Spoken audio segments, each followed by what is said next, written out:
following program is a presentation of the Options Insider Radio Network.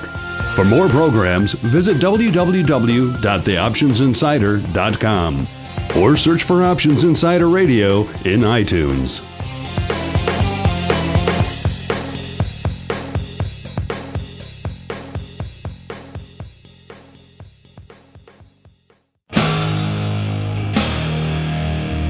And now, it's time for the show that breaks down the options market. From unusual activity alerts to market updates and trading strategies. If it involves puts and calls, then our all-star panel will break it down. It's time to hit the Option Block. With your host, Mark Longo from theoptionsinsider.com and co-hosts Mike Tusaw from KnowYourOptionsInc.com and Mark Sebastian from OptionPit.com. The Option Block is brought to you by Options Express. Don't spend time worrying about your broker. At Options Express, security, stability, and account protection are the most important responsibilities to our customers. Secure account access, enhanced financial protection, entrusted with over $7 billion in customer assets, established financial stability. Options Express lets you trade with confidence. Stocks, options, and futures, all in one account. Trade with a specialist. Visit optionsexpress.com/OXradio to open your free account. Options Express is a member of FINRA, SIPC, and NFA.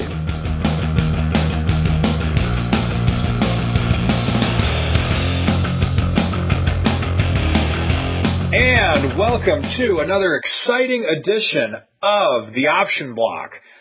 Once again, this is Mike Tusaw filling in the big shoes of Mr. Mark Longo today, who is taking a well-needed vacation. We have today the usual cast of characters. With us today from the Option Pit, we have the greasy meatball sandwich himself, Dr. Mark Sebastian. Mark, how are you today? I'm not a doctor. I just play one in bed. I figured I'd get some type of comment from someone. A fresh spin on an old one. I love it.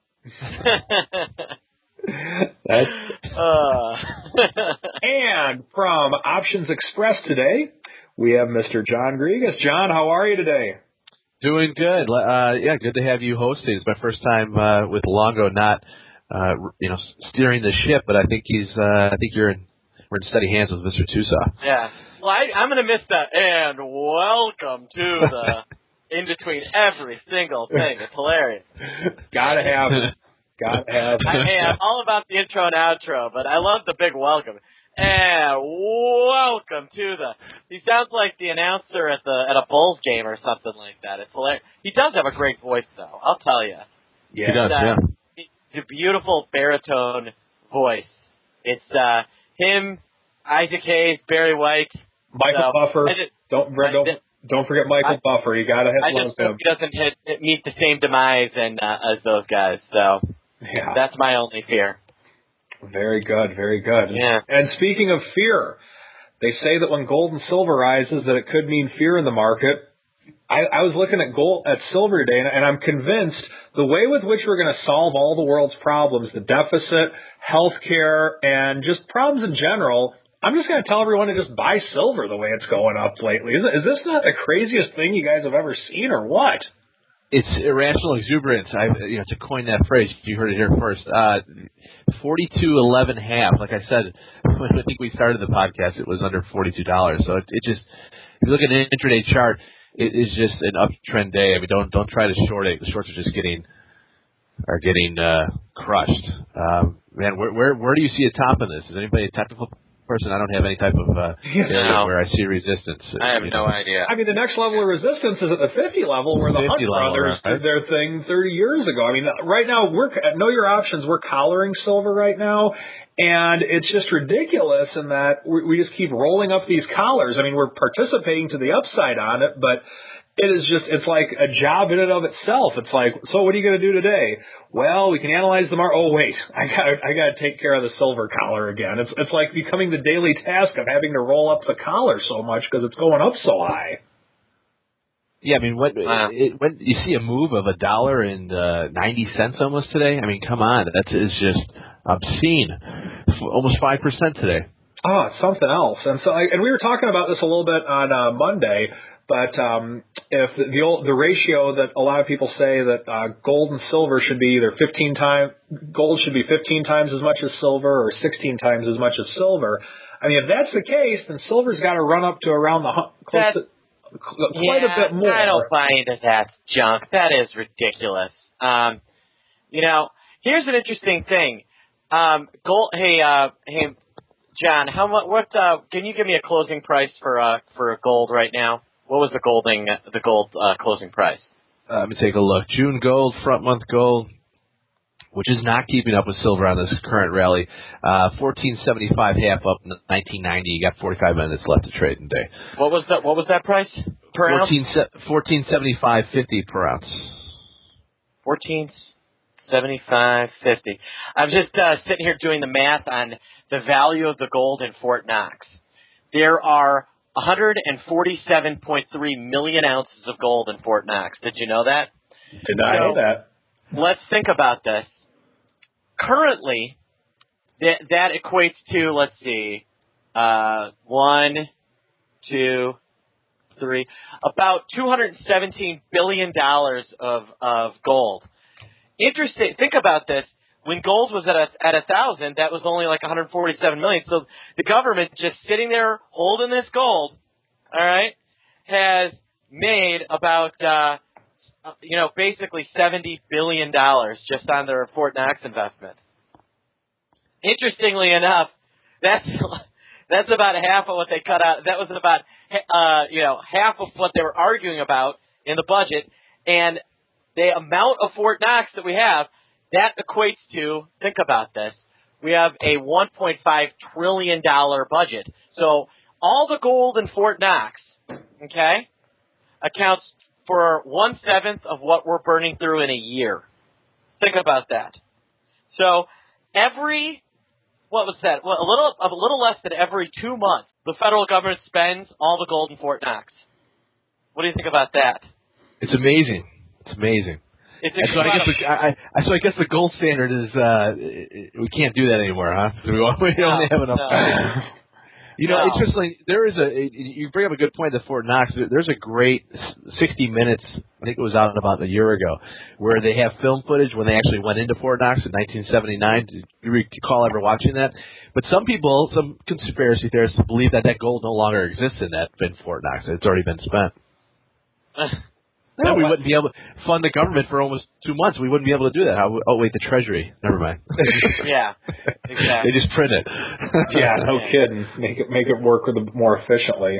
And then the other thing that I saw today, the House did pass the bill that, speaking of all the gold in Fort Knox, the government is going to be able to operate until September, it looks like. So, hooray! So the bill has to still go through the Senate, but it looks like that will pass as well. So, other things in the market. What are you seeing in the VIX today, Mr. Mark? The movement's been crazy. It was the range of the VIX today was almost 2 points. In fact, it may have been. Give me a second here.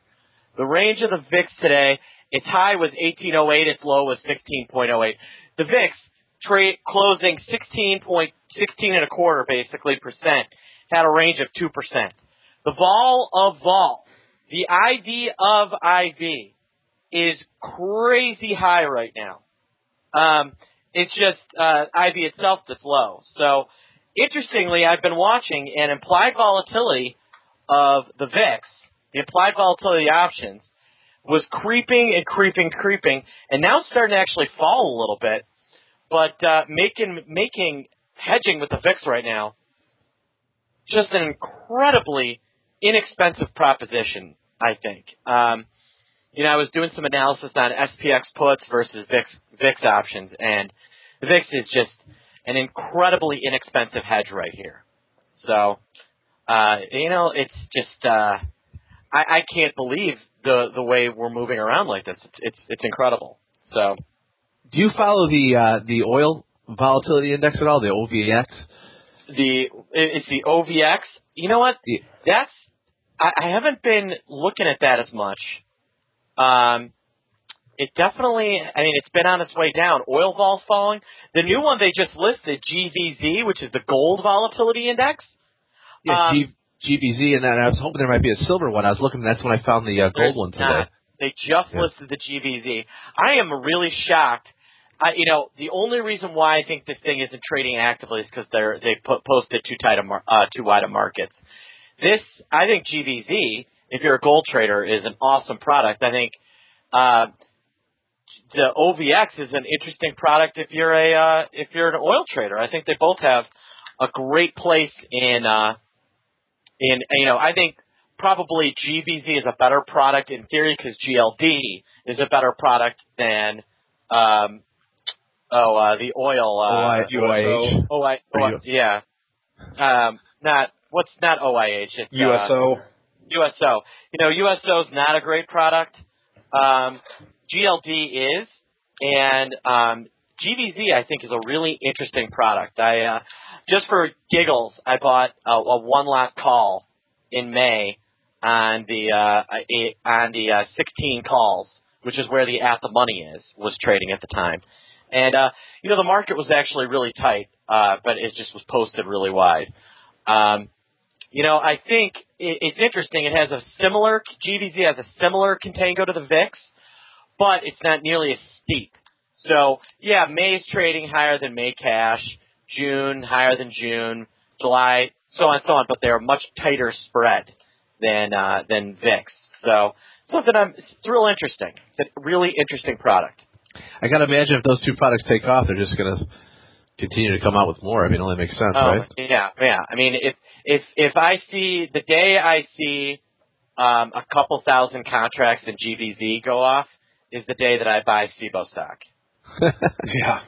And I think there's a good chance that those products will take off just because of the fact of how popular, number one, how popular the VIX is, but number two, the fact that gold and oil are pretty hot products in general right now. It seems like everyone talks about gold, oil, and then, of course, silver, and the fact that you're having the volatility index on them as well. I think that's a great idea by the SIBO.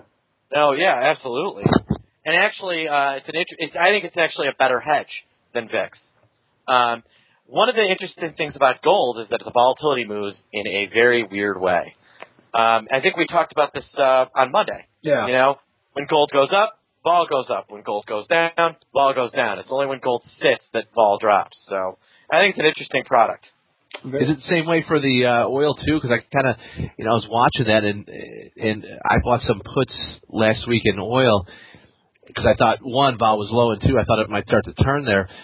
And vol went up when oil went up, and I'm pretty sure when oil went down, vol went up as well too. Yeah, there's some weird things. Oil, generally speaking, when oil is falling, vol drops.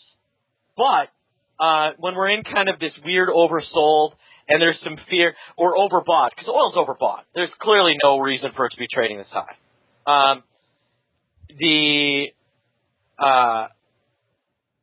When there's fear that we could have a quick sell off, you'll see oil fall spike. But generally, if oil's just kind of falling and falling and falling, like we saw in like 2009, then you'll see implied vol of the options fall. Does that make sense? Yeah, it does. Yeah, it does. And as we rallied on Friday, because I bought puts in the morning, it was really in my face by the end of the day.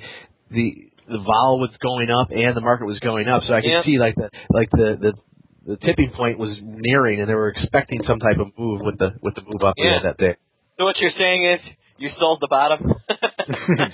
No, I bought puts, was down considerable amount of money by 4 o'clock on Friday, went out fishing Monday morning on the Gulf, and would have no phone service, so I put in an order pretty much to scratch a trade. I made about 18% on the trade, so I made it. It was a winner.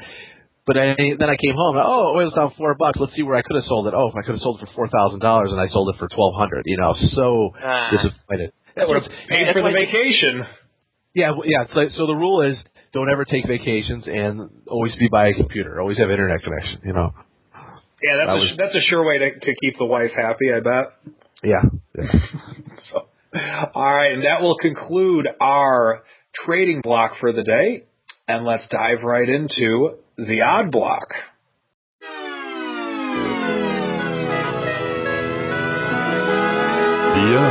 Block. And welcome to the Odd Block. The Odd Block is definitely not for odd people. The Odd Block is for smart people who like to look at odd-looking trades to make sure the big guys are keeping in touch with reality, as well as the fact that there might be some little guys trying to get a little bit too big for their britches in what we're doing today. With today's Odd Block, it is my privilege to turn over the reins to Mr. Mark Sebastian. Mark, what is odd in the market today? Well, apparently tax season is not going very well for H&R Block Incorporated, all right? At least that's the way the puts are trading. So the first interesting trade I'm looking at is the customer came in and bought 18,000 of the October 17 puts and sold 18,000 of the January 12.5 puts against them. Then what appears to be the same customer bought 15,000 of the Jan 15 puts and sold 15,000 of the Jan 10 puts. Now, this has always been an interesting product. We've seen people come in and buy up a ton of the 7.5 puts, a ton of the 2.5 puts. Just in the way this paper trades, I keep expecting some sort of major either scandal or sell-off, but this sucker bounces. What you end up with is a pretty decent negative delta, but not as much Vega as you would have if you had bought the Jan 17s instead of the October 17s. So you're thinking that's a vol play then? I think it's a bearish play, but he doesn't want to deal with the IV or something like that. I'm not sure what the story is. If it was all Jan, I would think it was a hedge. But the fact that he's doing some weird Oc-Jan thing makes me wonder whether it actually may be some sort of bearish play. I don't know. What do you think?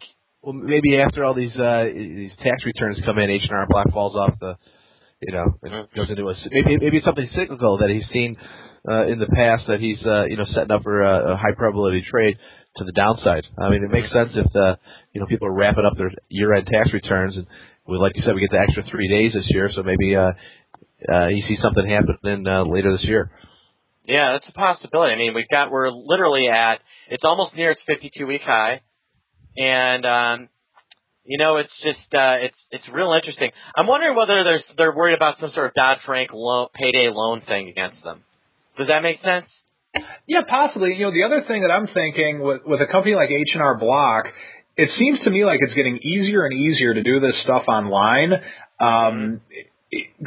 Grant, I did my taxes this year on TurboTax, and I paid like $30 for it, and I probably could have figured out a way to do it without paying the $30, and it was extremely easy to do. So, not the business taxes, but my personal taxes. But I mean, I was going to say, get your third K1 and then try and do it on your own. Right, but I mean, in terms of just like entering my wife's W-2s and things like that, it's a pretty easy process these days with the e-files and everything else going on. So I would imagine that's not going to be good for firms like H&R. H&R Block owns tax cuts. I mean, they have their competing software with TurboTax, and I'm, like you said, you use TurboTax. I'm halfway through my H&R Block one, and it is pretty simple. I mean, even though I have 15 adopted children and 6 of them are blind, according to my tax statement, it was very easy for me to get all that information uploaded, and I think H&R Block and TurboTax, they're the leaders in online software.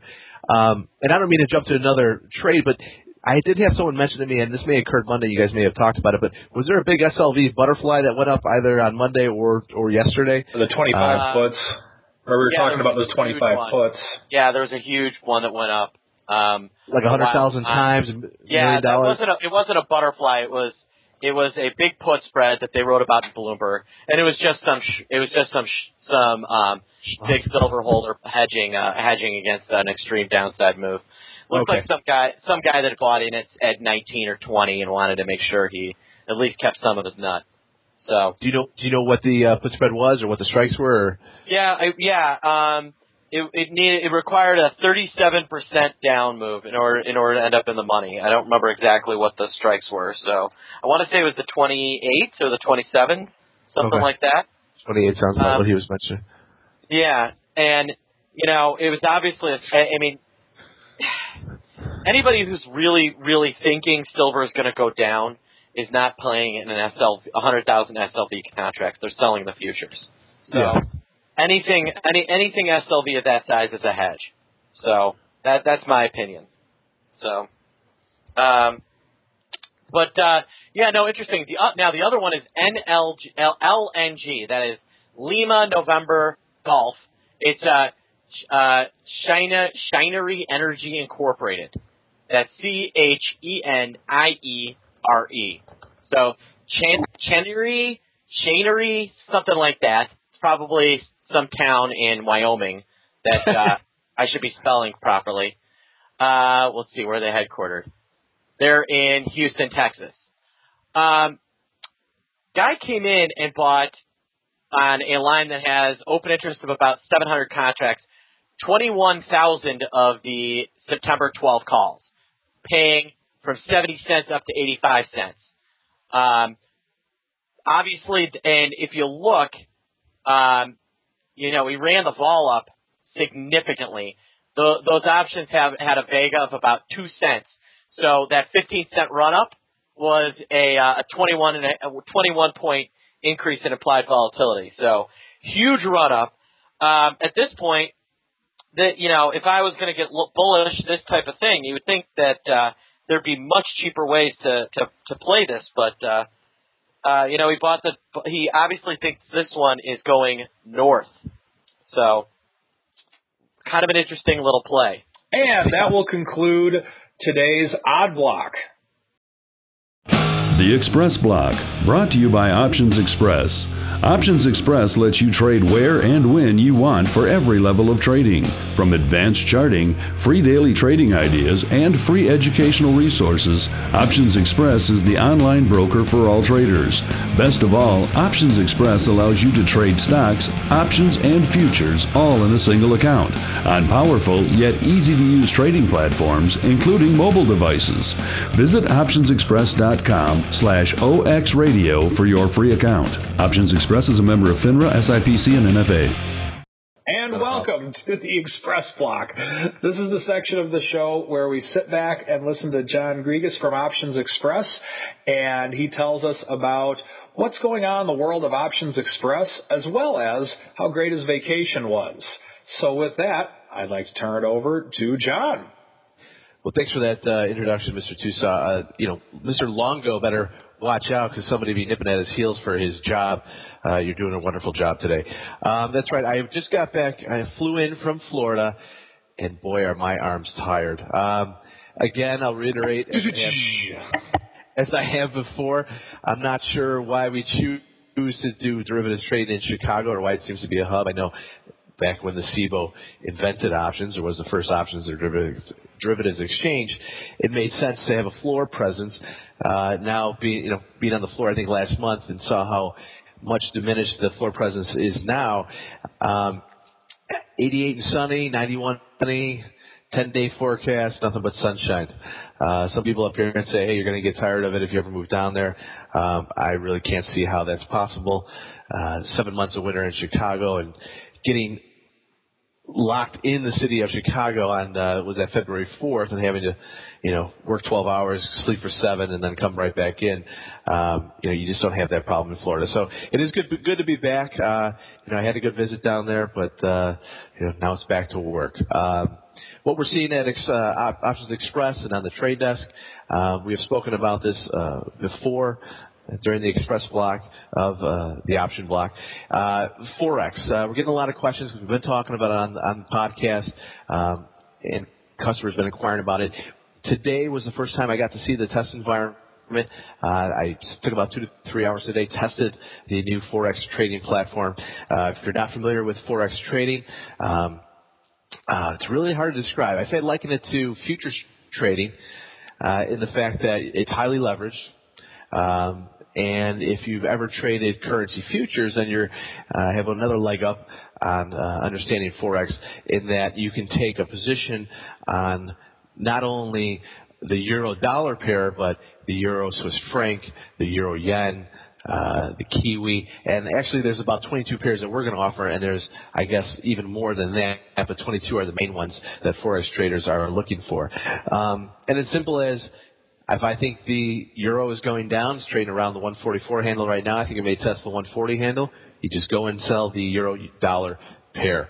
And like I said, it's highly leveraged. I was in there shorting the euro all morning. I do like to step in front of falling daggers on the way down, and when the rockets are shooting up in the air, I like to try to cap them. I like to pick tops and find bottoms. I wouldn't recommend that trading as it's not very successful. But looking at the platform and answering some of these questions that we're hearing on the phone, how is it going to be integrated into the website? How is it going to be integrated into Extend? It's going to be integrated into both. We originally thought that we were just going to have that capability to trade Forex currency pairs on Extend, but we realized that, and I'm one of these people, a lot of people just like to use the website, and they want that functionality in there as well. So we've implemented both the Forex currency trading in the website and in Extend. The website, once you sign the risk disclosure agreement, similar to how you would do it if you're setting up your account for futures, pop-up window, a couple of signatures, a couple of I understands and I agrees, something to keep the paychecks going to our lawyers in-house. Then you'll be all set up. It's pretty much seamless. It's all done electronically. Nothing needs to be physically signed and faxed in and then wait for account services to process it. You then will have a Forex module below the trade icon. Instead of having including trade, futures, options, spreads, etc., you have now one that says Forex. What we've done is we take the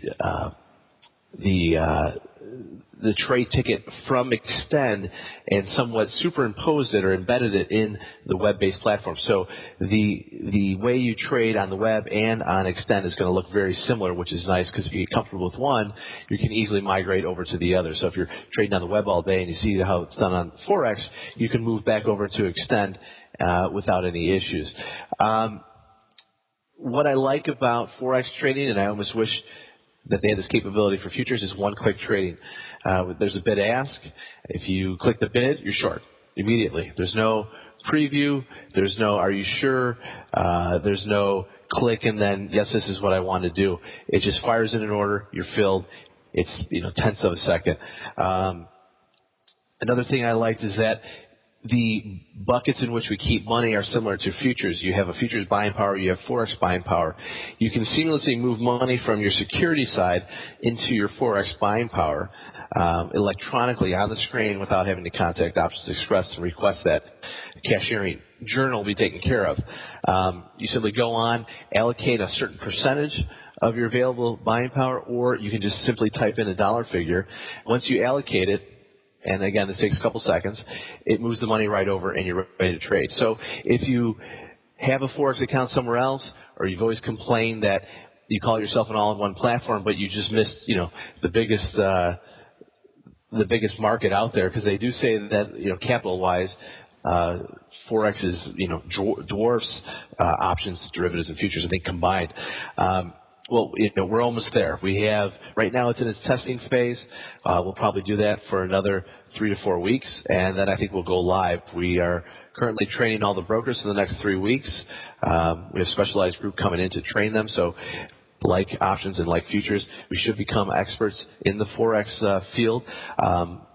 Myself included, and a lot of other brokers on the desk came from a futures and Forex broker-dealer, so we do already have that expertise. We're pretty much just going to be refreshing it and teaching some of our newer brokers, or brokers that haven't had experience with Forex, about the product itself. One thing, if you haven't traded Forex before, I believe, and I haven't got confirmation on this yet, there will be a demo. Like options trading, like futures trading, I always recommend that you do a demo first. Tusa can back me up when I say this, is that you want to have a trading plan in place before you start trading it. Know your entry, know your exit points. Forex is doesn't have a physical exchange, whereas people refer to the NYSE or the Amex, the PHLX, PCOS, Chicago Stock Exchange of Ladder, the CBOE, CME Group. It does not have a physical exchange. They're interdealer spreads created by the banks. Now, from a floor trader, as Mark and Tucson could probably agree with, that kind of scares me. When someone's out there saying, "Hey, these are the markets, don't worry about it," and another bank could have different markets. And I know competitiveness has made these pip spreads, as they're referred to them, very tight.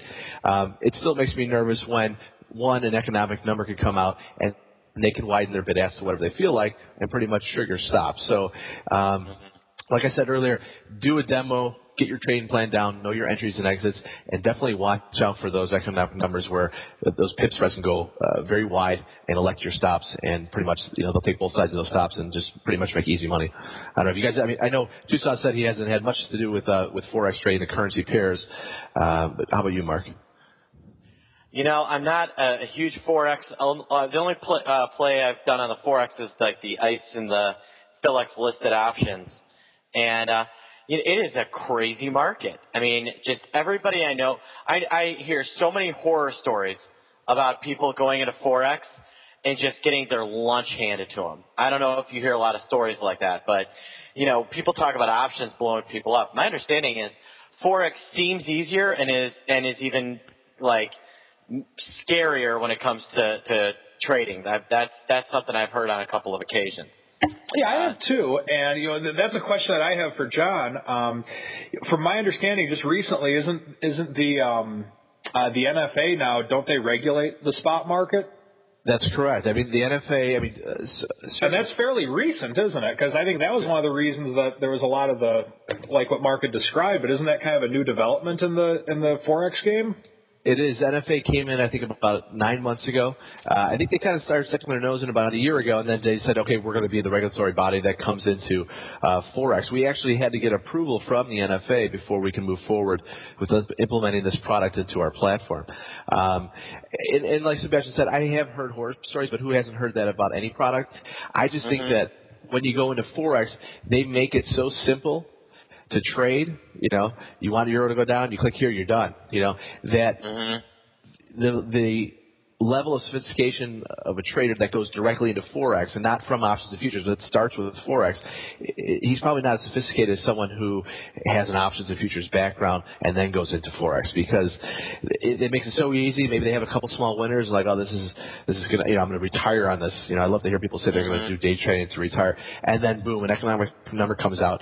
And what's nice about Forex is you can't go debit like you can with futures, but there is no margin call. Let me get you out of part of your euro trade and leave you in your yen and Swiss franc.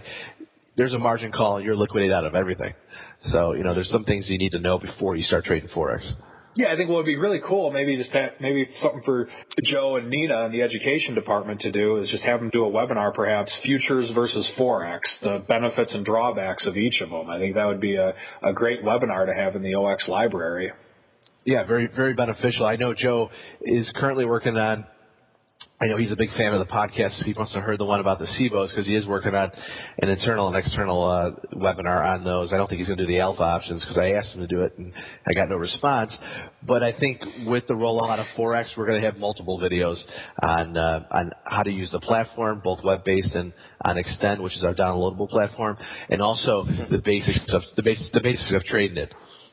Yeah, that'll be very good. I'm excited. I think that'll be a good thing for Options Express going forward. Yeah, but it's been a long time.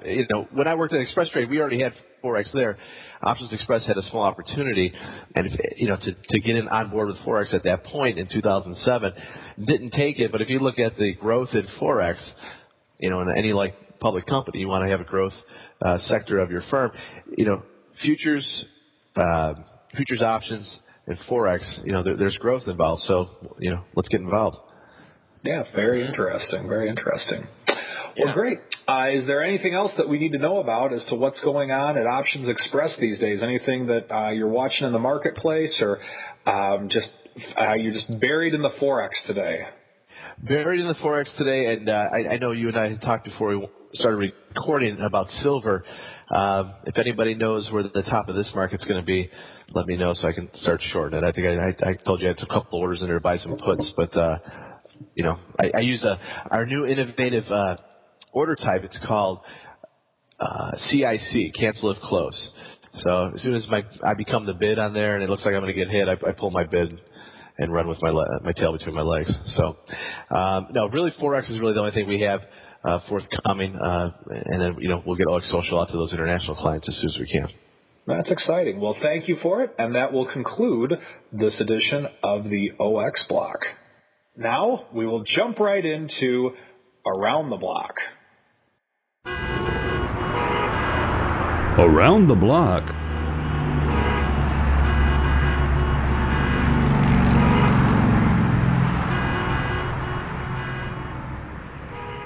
And welcome to Around the Block. This is the section of our show where we talk about what's going to happen next in the marketplace and things with which we're watching.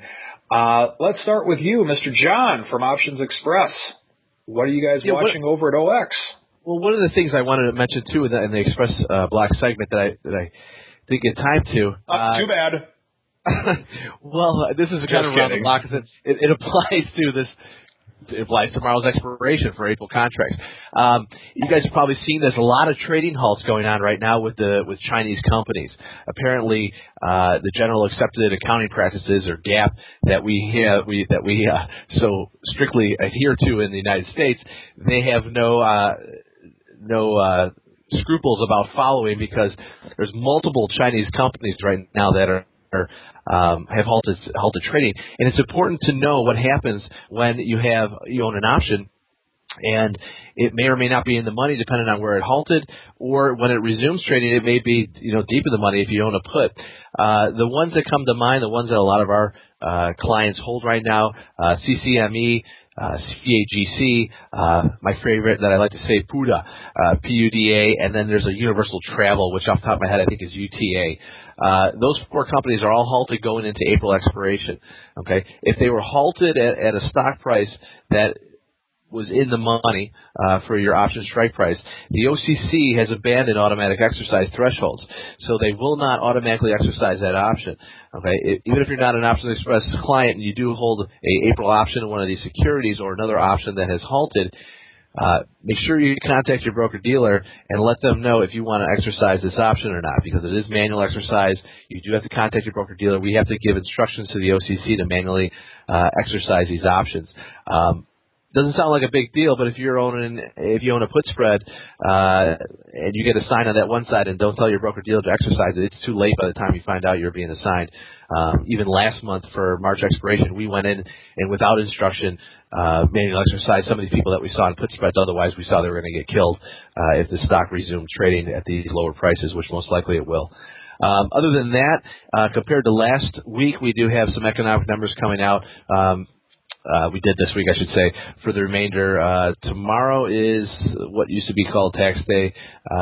Looking at CPI in the morning, had PPI today. Inflation is becoming something that is being looked at concerning the Fed, and if there will be a QE3, and if they want to continue to deny that inflation is nowhere to be found yet. Everything that I buy in the store has gone up. So those two things is what we're looking over here at Options Express, and we'll see how it goes next week. And Mr. Sebastian, what do you guys got going on over at the option pit? Well, just kind of looking forward to the week in general. I think all these corporate earnings. I mean, we see Google down 25.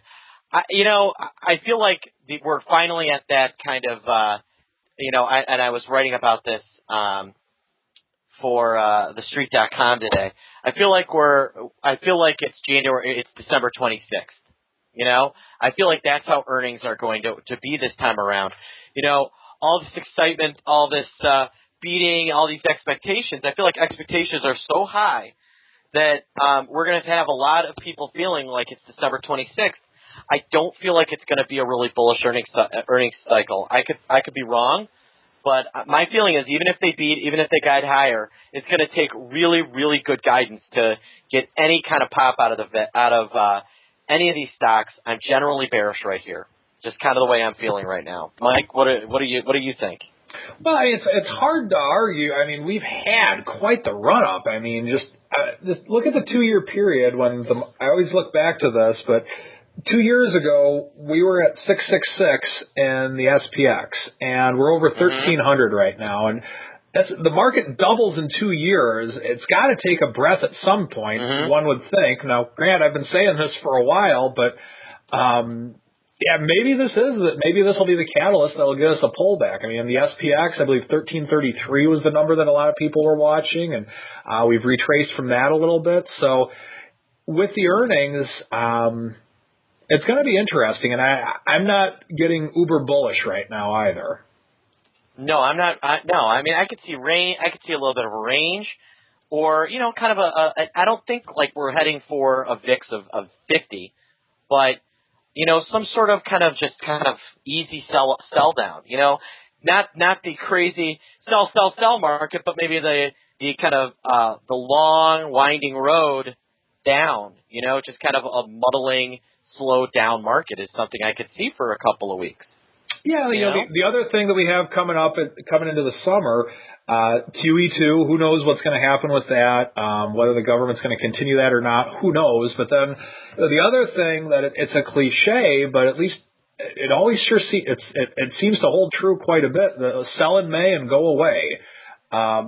We got the selling coming about pretty soon, and whether that's true or not, I don't have any official statistics in front of me to back that up. But you should ask Becky Quick. I bet you she's got that. That's like her favorite line. Okay. Her and who else who loves saying that? I think that's definitely a Becky Quick and a Liz Kleeman kind of thing to say. Yeah. So I feel like Liz Kleeman says that a lot. Yeah, it's a lot of times it seems to hold true. Whether it does or not this year, you never know, obviously. But there's not a lot. You got to be pretty bold right now to jump into this market as an all-out bull, I think. Oh yeah, absolutely. I mean, with VIX this cheap, VIX vol not crazy high. I think you can get away with being long, but there's no reason not to hedge with something like that. I'm looking at Putski right now, and it's crazy steep on SPX. You've gotta look at something like VIX or something like that as a hedge. You're irresponsible if you don't. Or collaring. Obviously, Mike, you guys are the collar kings. You're the kings of Collar County. I just would never. I would personally never want to be out there unhedged. Is my thoughts.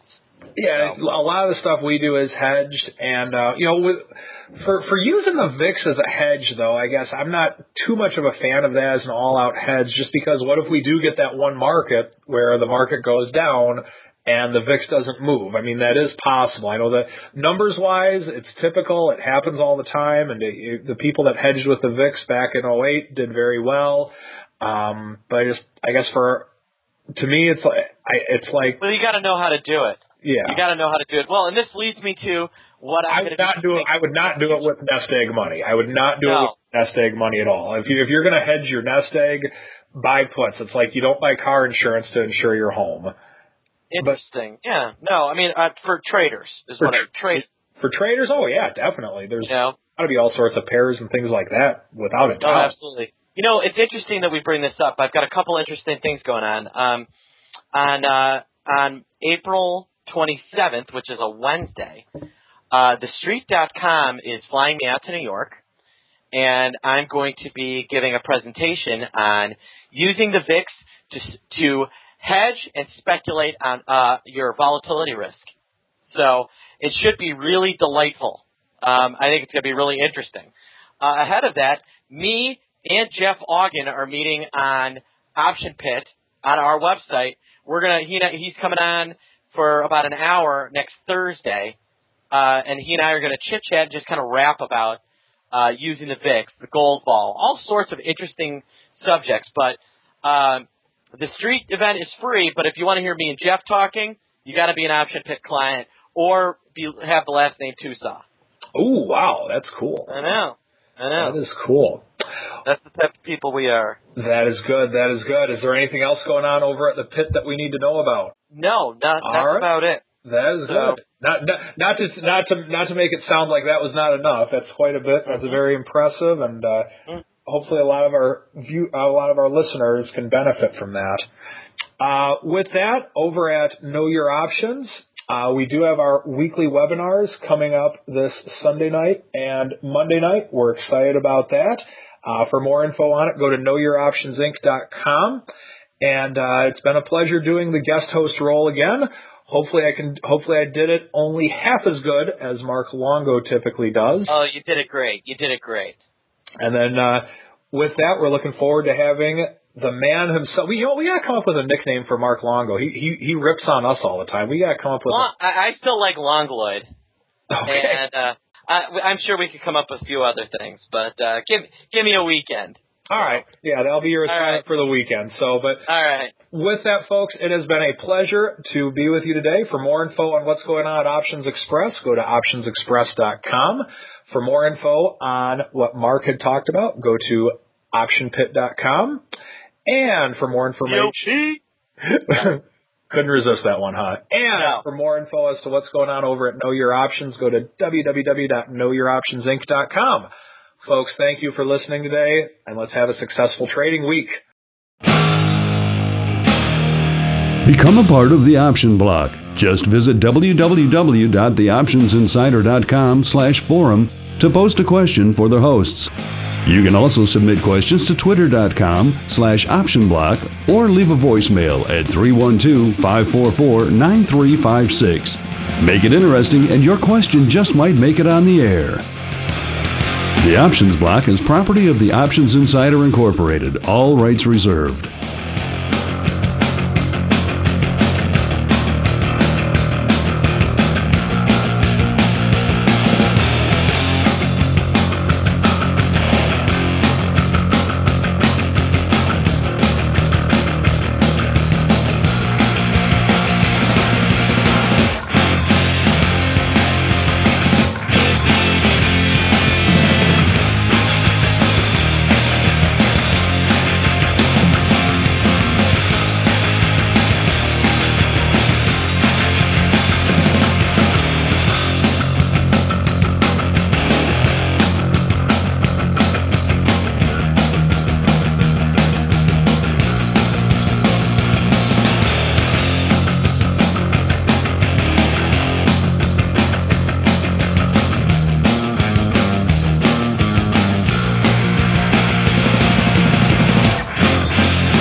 The preceding program was a presentation of the Options Insider Radio Network. For more programs, visit www.theoptionsinsider.com/radio or search for Options Insider Radio in iTunes.